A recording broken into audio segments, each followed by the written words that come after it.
అజయ్ కి ప్రతి రాత్రి 12 గంటలకి ఒక అన్నోన్ నంబర్ నుండి మెసేజ్ వస్తుంది. మెసేజ్ లో ఒక్కటే ఉంటుంది, నేను ఇంకా నిన్ను చూస్తున్న అజయ్. మోడాత్లో ప్రాంక్ అని అనుకున్నాడు. కానీ ఒక రోజు తన రూమ్ ఫోటో మెసేజ్ దో వచ్చింది. భయపడిన అజయ్ వెంటనే బయటికి వెళ్లి చూశాడు. కానీ అక్కడ ఎవరూ లేరు. మరో మెసేజ్ వచ్చింది, నువ్వు నన్ను మార్చిపోయావు, కానీ నేను నిన్ను మార్చిపోలేదు. ప్రొఫైల్ పిక్ చూసి అజయ్ గుండె ఆగిపోయింది. అది తన కాలేజ్ లవ్ అనన్య ఫోటో. కానీ అనన్య 2 సంవత్సరాల క్రితం యాక్సిడెంట్ లో చనిపోయింది. వెంటనే లాస్ట్ మెసేజ్ వచ్చింది, నా డైరీని లైబ్రరీలో ఓపెన్ చేయి. మారుస్తి రోజు అజయ్ లైబ్రరీకి వెళ్లి డైరీ కనిపెట్టడు.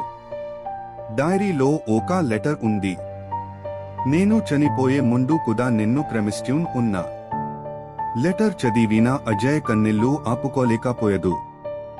ఆ రోజు రాత్రి నుండి ఆ మెసేజెస్ ఎప్పుడూ రాలేదు. కానీ డైరీ లాస్ట్ పేజ్ లో ఒక లైన్ ఉంది, ప్రేమ నిజమైతే దూరం అయినా మనసులు కలుస్తాయి.